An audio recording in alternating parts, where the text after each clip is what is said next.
Today, the Justice Department unsealed charges against Yahya Sinwar and other senior leaders of Hamas for financing and directing a decades-long campaign to murder American citizens and endanger the security of the United States.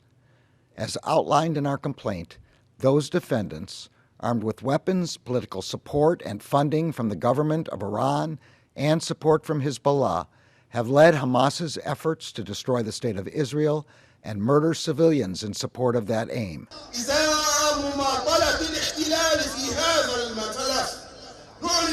In its attacks over the past 3 decades, Hamas has murdered or injured thousands of civilians, including dozens of American citizens.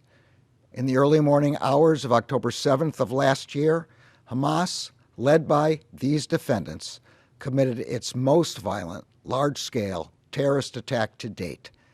During the attack, Hamas terrorists murdered civilians who tried to flee and those who sought refuge in bomb shelters. They murdered entire families. They murdered the elderly, and they murdered young children. They weaponized sexual violence against women. On October 7th, Hamas terrorists murdered nearly 1,200 people, including over 40 Americans, and kidnapped hundreds of civilians. They perpetrated the deadliest massacre of Jews since the Holocaust.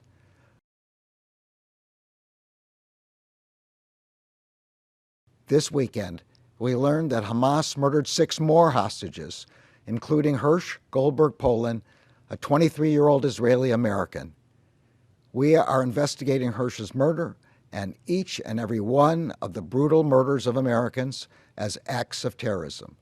We will continue to support the whole-of-government effort to bring the Americans still being held hostage home. The charges unsealed today are just one part of our effort to target every aspect of Hamas's operations. These actions will not be our last. The Justice Department has a long memory. We will pursue the terrorists responsible for murdering Americans and those who illegally provide them with material support for the rest of their lives.